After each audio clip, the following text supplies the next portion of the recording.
Bueno, buenas tardes, maestra. No la saludamos, creo. Buenas tardes. Como parte de nuestra experiencia recepcional, pues estamos entrevistando únicamente a profesores de la Facultad de Pedagogía.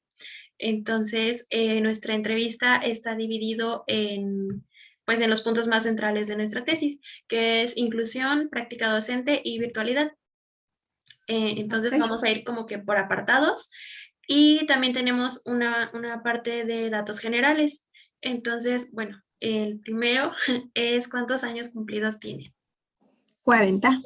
Ok. ¿Qué tipo de contratación tiene en la Facultad de Pedagogía? Profesora de tiempo completo. Docente de tiempo completo. Ok.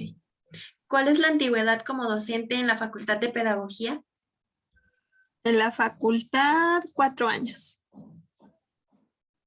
¿Cuál es su último grado profesional? Maestría. De los quehaceres del plan de estudios, ¿en cuáles se desempeña como docente? En los quehaceres, en el de orientación, investigación educativa y ya, porque lo otro es integración profesional y núcleos de formación, pero no son quehaceres. Ok, gracias. Bueno, esto fue como parte de los datos generales nada más. Y ahora sí comenzamos con el apartado únicamente, bueno, de inclusión. Entonces, la primera pregunta acerca de la inclusión es, ¿cuál es su concepto de inclusión educativa? La inclusión educativa es una nueva manera de atender a nuestros estudiantes, porque no es una didáctica, es más bien como una forma, yo diría una herramienta que tenemos para trabajar hoy con nuestros alumnos, con la que se busca atender a la diversidad en sus diferentes expresiones, ¿no? Que puede ser desde nuestras capacidades hasta nuestras competencias, pero también nuestras condiciones personales, como son las socioeconómicas, las afectivas, las preferencias o nuestro origen cultural. Después, la segunda pregunta es, ¿qué es la inclusión educativa en la educación superior? La inclusión educativa implica que en educación superior podamos brindar a todas y todos nuestros estudiantes las mismas posibilidades de cursar su formación superior, de permanecer, de transitar durante la carrera y egresar, pero atendiendo a sus particularidades. Entonces, si solamente decimos, por ejemplo, todos tienen acceso a educación superior, ajá, pero yo tengo acceso y soy una persona con discapacidad. Y otra persona, decimos, tiene acceso, pero es una persona indígena. Si reducimos la inclusión al acceso, entonces al final no tenemos igualdad de posibilidades, ¿se fijan? Entonces necesitamos considerar esas diferencias. La inclusión implica entonces dotar de oportunidades, pero considerando las diferencias que se pueden convertir a su vez en necesidades. ¿Cuál es la normatividad de la Universidad Veracruzana en materia de inclusión y qué políticas institucionales en materia de inclusión conoce? Ok. Normatividad como tal, hasta donde yo sé, no tenemos. Lo que tenemos es un programa universitario para la atención a la discapacidad desde la educación inclusiva, que se promueve desde el CENDIU, pero que bueno, tiene que ver con una política universitaria. Y desde allí se busca atender principalmente condiciones de discapacidad. Todavía es una visión muy reducida de lo que es la inclusión. Ok. ¿Considera que la inclusión es importante para la educación? ¿Por qué? Sí, porque nos permite reconocer las diferencias que hay entre nuestro alumnado y a partir de esas diferencias poder desarrollar estrategias que nos permitan atenderles de manera efectiva, otra vez a partir de sus condiciones y particularidades. Si no consideramos la inclusión, pues entonces asumimos que todos nuestros alumnos son iguales, que todos tienen los mismos recursos, que todos tienen las mismas condiciones y pues no es así. Entonces, la inclusión nos hace ver esas diferencias para poder trabajar desde ellas y desarrollar estrategias.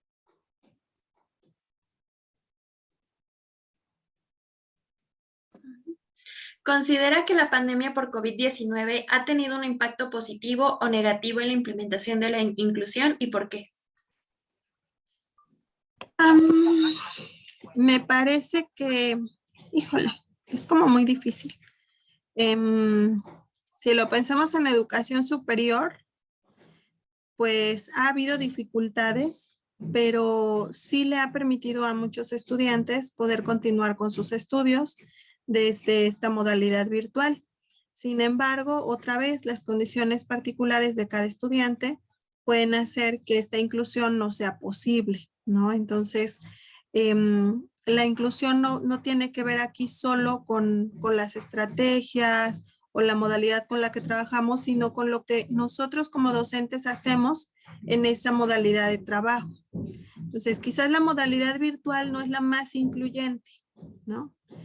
Pero si yo como docente desarrollo estrategias que permitan que mis estudiantes otra vez tengan oportunidades de aprender aún en la modalidad virtual, entonces el efecto es positivo, ¿no? Pero si yo como estudiante digo, por ejemplo, no, es que todos deben de tener computadora, ¿sí? O todos se tienen que conectar forzosamente a clases síncronas y no están reprobados. Entonces, no estoy yo siendo incluyente y entonces el efecto es negativo, ¿sí? Durante la pandemia hemos desarrollado diferentes estrategias. Bueno, en el caso de la UB, la que más se ha utilizado es la educación vía remota a través de medios virtuales, pero muchas veces en estas modalidades, pues los maestros no hemos tenido como la mejor actitud, ¿no? Entonces, más que hacer un espacio de aprendizaje, se puede volver un problema para nuestros estudiantes. Entonces, yo diría el efecto es positivo, pero la actitud y la forma de trabajo de los docentes lo puede hacer negativo. Esa sería mi respuesta. Y así me odian mis compañeros, ya no. Eh, ok, dentro de la educación en la modalidad remota, ¿qué factores favorecen a la inclusión educativa? ¿Y cuáles factores la desfavorecen? Pues ya decía yo, los que no la favorecen, pues tienen que ver con las cuestiones de los docentes, ¿no? ¿Cómo se asume el docente en este proceso? ¿Qué la puede hacer? ¿Qué la puede favorecer? Pues también las estrategias que los maestros desarrollemos. Por ejemplo, quizás no todos mis alumnos se pueden conectar a una clase síncrona, pero si yo les comparto el material que trabajé durante la clase síncrona, pues entonces ya tienen acceso a lo que se trabajó. Si además quizás grabo un video de la clase, pues eso les ayuda a aprender mejor, ¿no? Entonces, sí hay factores que la favorecen. El discurso del profesorado casi siempre va a tender a decir, ay, pues lo socioeconómico, que no tienen internet, pero no, la inclusión no se refiere solo a herramientas tecnológicas en este caso, sino a las posibilidades que los maestros creamos para poder aprender. Sí, entonces esos serían como los elementos a favor y en contra que yo observo.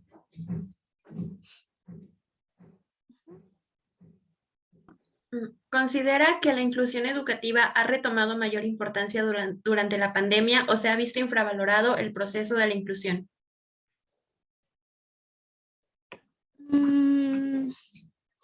Me parece que se habla mucho de ella, pero se hace poco en la práctica. O sea, porque de pronto sucede como con la empatía, ¿no? O sea, inclusión, empatía, solidaridad son palabras que encontramos con mucha fuerza en el discurso. O sea, si ustedes buscan, si ponen en el buscador estas tres palabras y pandemia, seguramente van a aparecer infinidad de veces. Pero si revisamos las prácticas, pues en realidad no siempre ocurre así, ¿no? Por ejemplo, en las reuniones de tutorías luego nos dicen, maestros, es que hay que ser empáticos y todos decimos, sí, hay que ser empáticos, pero cuando estamos frente a grupo ya no todos somos empáticos, ¿no? O algún maestro dice, no, pues es mi libertad de cátedra y yo hago un poco lo que quiero, ¿no? Entonces, lo mismo ocurre con la inclusión. Aunque se nos insta a que desarrollemos diferentes estrategias, a que usemos otro tipo de diseños instruccionales, en este caso, por tratarse de un ambiente virtual, no siempre se atienden esas indicaciones y pues no se lleva a la práctica la inclusión, ¿no? Creo que en el discurso pues ha sido muy valorada, pero en la práctica no ha tenido mucho espacio. Esa sería mi respuesta.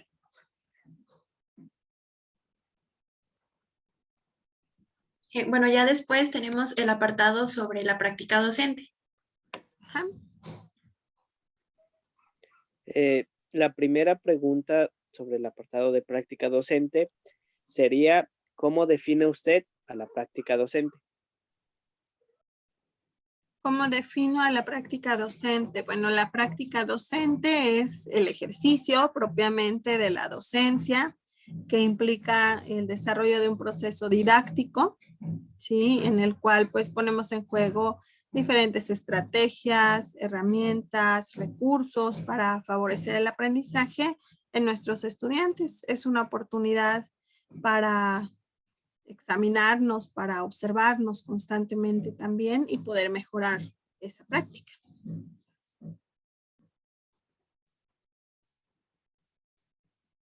Ok. ¿Usted considera que recupera elementos de la inclusión en su práctica docente? ¿Que recupero qué, perdón? Elementos de la inclusión educativa en la Ah, práctica ya. docente.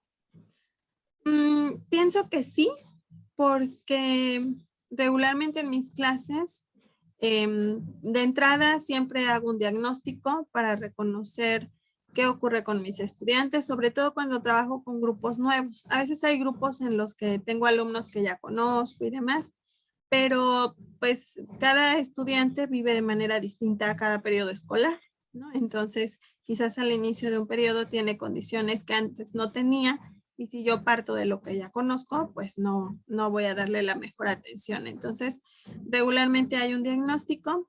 En ese diagnóstico siempre investigo sobre las cuestiones familiares, económicas, de acceso a tecnologías, ¿no? Sobre cuestiones de alguna discapacidad, el origen étnico también, o la condición, si son estudiantes trabajadores, si son estudiantes que son mamás, por ejemplo.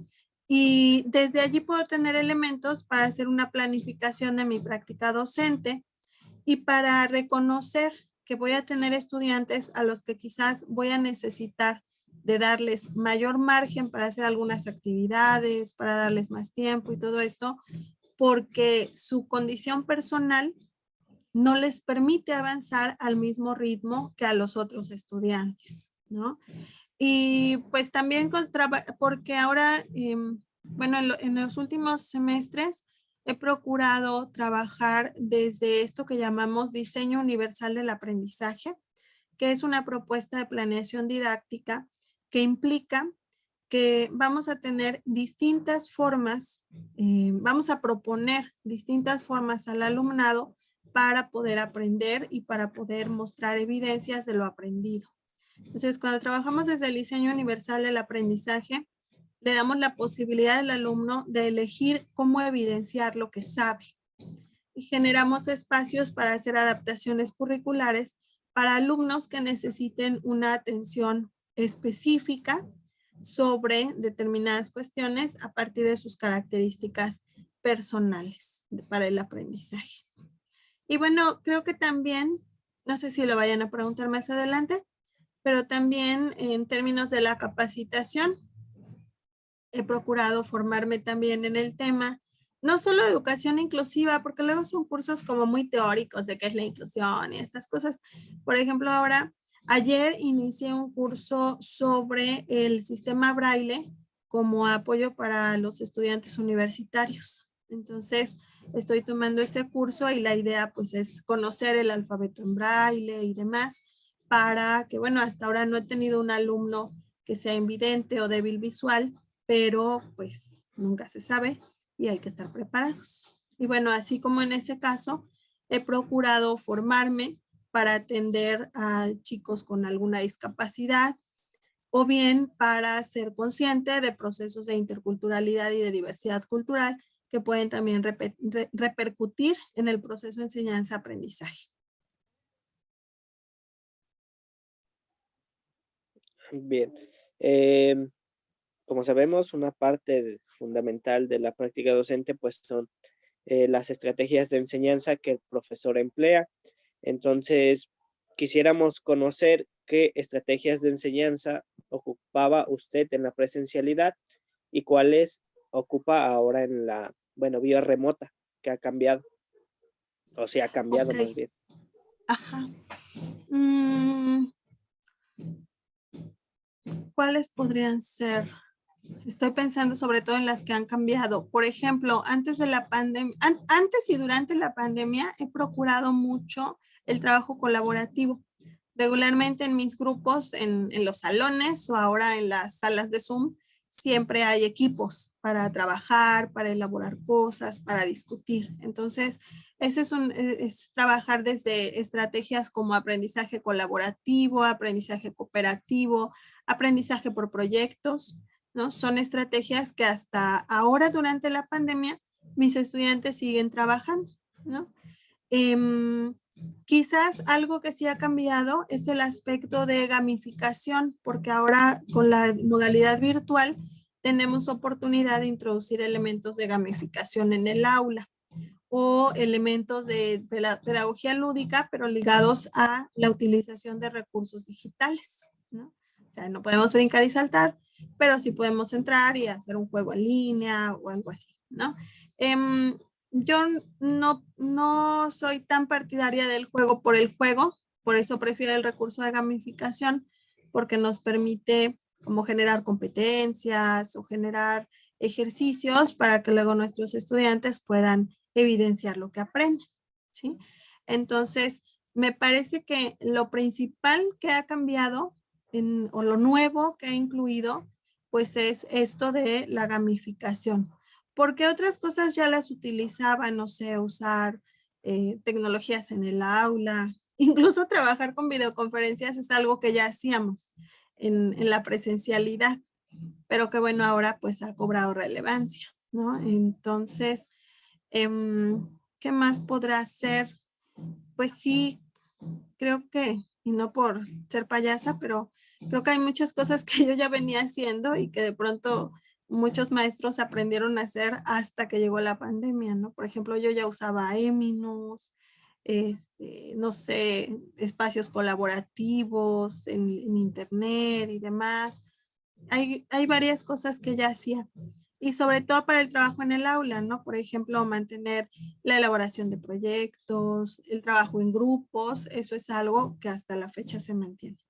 Creo que lo nuevo sería eso, la gamificación y creo que no tanto como una estrategia didáctica, pero sí el estar más atenta a las condiciones de aprendizaje de mis estudiantes y a su salud socioemocional.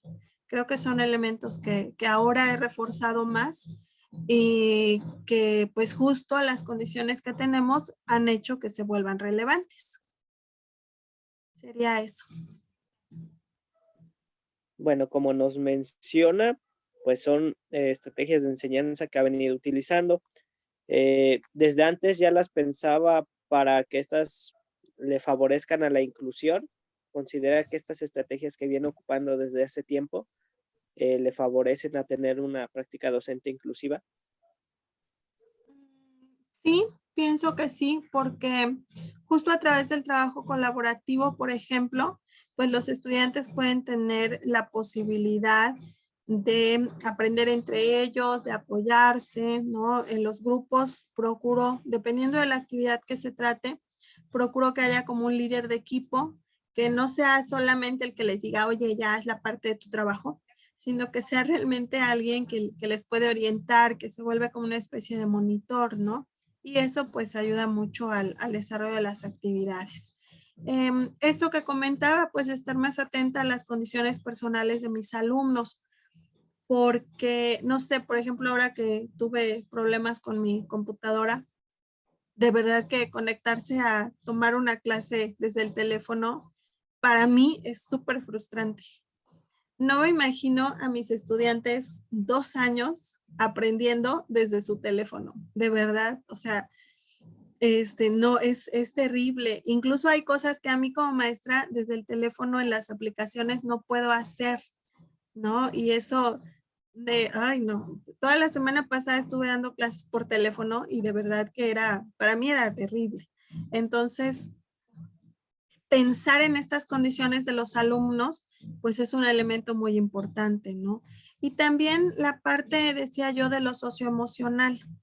Quizás podemos decir, ay, eso que tiene que ver con la inclusión, pero sí, porque también tenemos que pensar en que hay problemas de aprendizaje que derivan de problemas socioemocionales y que si no los incluimos, si no los consideramos y los atendemos, pues pueden traer mayores problemas, ¿no? Hemos tenido ahora alumnos que desertan justo por una cuestión socioemocional, de cómo están, de cómo se sienten y demás. Entonces, también ahí es muy importante. Y bueno, yo decía la gamificación como una estrategia y quizás esa no es tan incluyente ahora que lo pienso, ¿no? Pero he ido tratando de moverlas. Por ejemplo, a mí me gustaba usar mucho Kahoot cuando empezamos con la pandemia, pero luego me di cuenta que muchos de mis estudiantes desde su teléfono no podían ingresar, o sea, mantenerse en Zoom, entrar a Kahoot y hacer otra cosa, era también muy complejo. Entonces he ido migrando como a otras aplicaciones que son más sencillas y que le permiten al estudiante poder trabajar de manera adecuada con sus compañeros y conmigo, pero no siempre logro que todos participen. Entonces, cuando uso un recurso, por ejemplo, de gamificación, siempre me quedo con la espinita de que 1 o 2 no pudieron entrar, se salieron del juego y ya no pudieron reincorporarse otra vez. No sé, y eso a mí me causa conflicto. Quizás hay otros maestros que digan, pues no importa, ya jugará la próxima vez. Pero me pongo en el lugar del estudiante y digo, chin, tal vez se sintió muy mal porque no logró terminar algo, ¿no? Entonces, en esa parte sí le pienso hasta dónde puede ser inclusivo el asunto.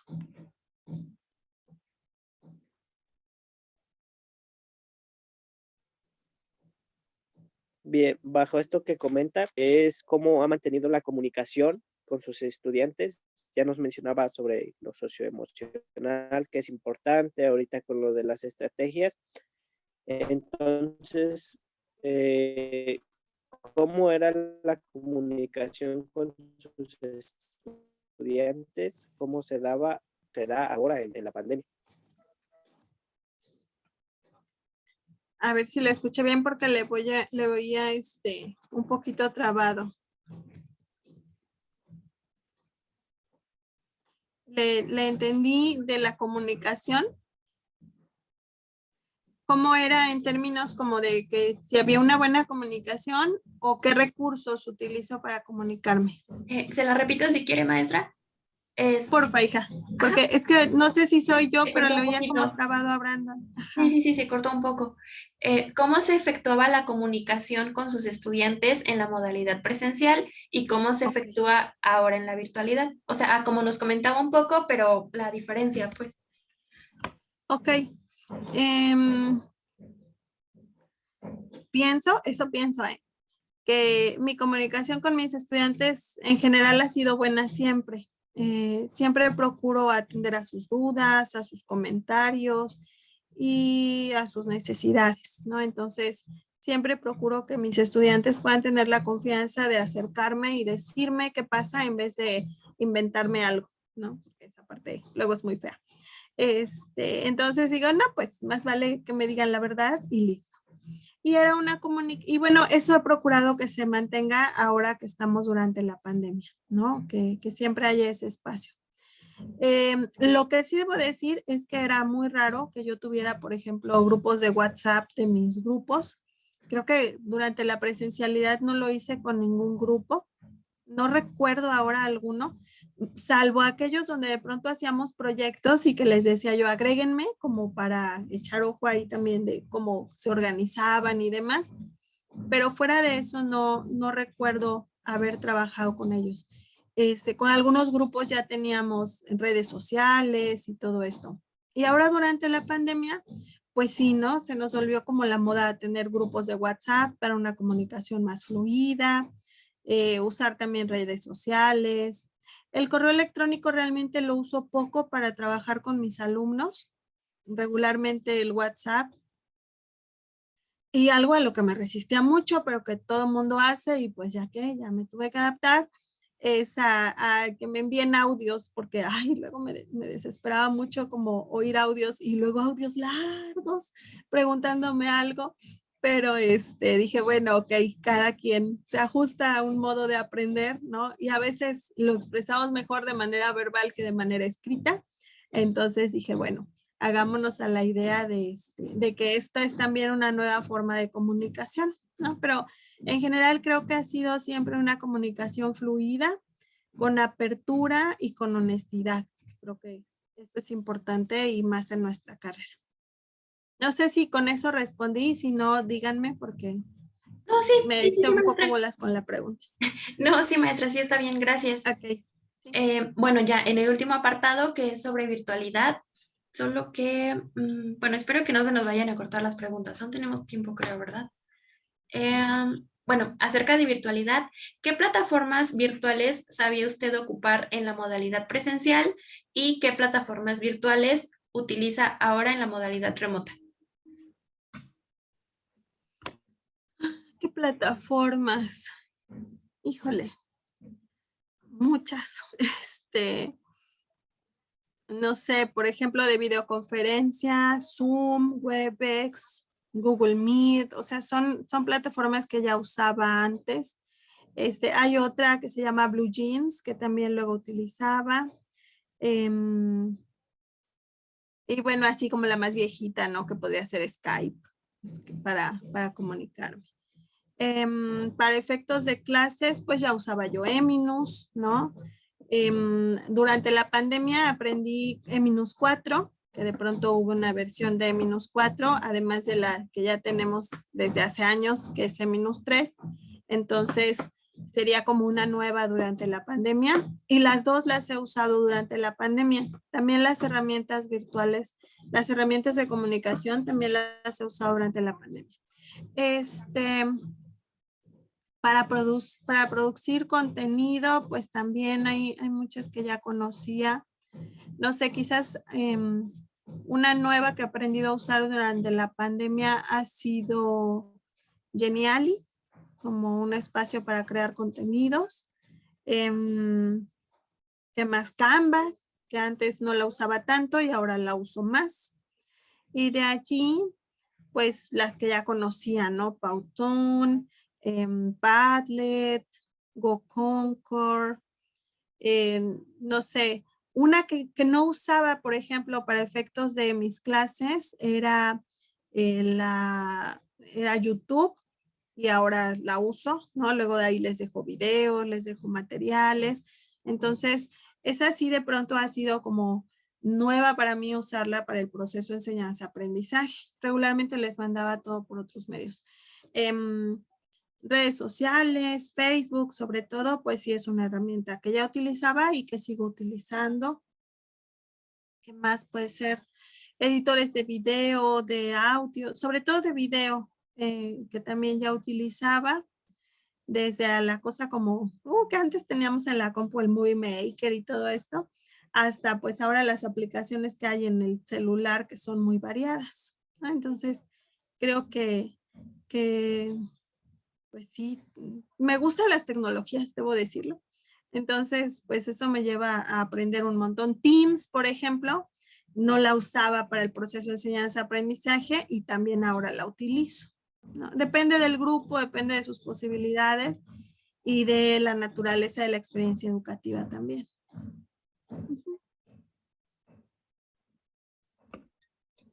A través de estas plataformas, ¿cómo podía usted ser inclusivo? ¿Cómo que, perdón? ¿Cómo podía ser inclusivo? ¿Cómo podía o podría? Podía, ajá. A través Ya, de ok. estas plataformas, ¿cómo podía hacerlo? Pues utilizando como diferentes, precisamente en la diversidad de plataformas, ¿no? Y de no solicitar a mis alumnos siempre trabajar desde una misma, sino teniendo también la apertura para que ellos pudieran elegir, ¿no? Desde dónde trabajar, desde dónde hacer sus diseños o generar algún material didáctico y demás. Y también en mi caso, pues generando contenido en diferentes formatos que pudiera ayudar a nuestros alumnos a aprender. Ahora, por ejemplo, algo que he descubierto es que las nuevas versiones de PowerPoint ya nos dan elementos para accesibilidad, por ejemplo, visual, ¿no? Cuando ponemos una imagen, nos aparece una leyenda de desea agregar una descripción como para que alguien que no puede visualizar la imagen pueda conocer a qué se refiere el contenido. Entonces, desde allí creo que hay muchos elementos que nos permiten la inclusión. Y bueno, la otra, pues, como la comunicación constante, ¿no? Que también eso permite otra vez conocer las particularidades y poder atenderlas con la inclusión. Okay. ¿Tenía conocimientos previos a los saberes tecnológicos? No. ¿Utilizaba dichos conocimientos para ser más inclusivo con los estudiantes y de qué manera lo hacía? Conocimientos de tecnología. Ajá, sí, a ver, no, la leí mal, perdón. No entendí. Sobre los conocimientos previos en saberes tecnológicos, Okay. ¿aplicaba estos conocimientos para ser más inclusivo con los estudiantes y de qué manera lo hacía? Sí, por ejemplo, de pronto tenía yo alumnos que tenían alguna dificultad, no sé, para descargar algún material en algún formato, pues brindarles otras posibilidades, ¿no? Para poder acceder a otros recursos. O cuando algún estudiante de pronto me dice, maestra, es que no puedo entrar a esa página, o el archivo es muy pesado y no, si yo se los envío y no lo pueden descargar, pues entonces podemos usar las plataformas colaborativas donde el estudiante no necesita propiamente descargar un recurso, sino que lo tiene ahí como en una nube, ¿no? Y puede acceder a él. Entonces, esos elementos ayudan a la inclusión. Y bueno, pues ahora les decía que estoy pues procurando formarme en otras cuestiones, pues también eso es parte de poder ser inclusivo.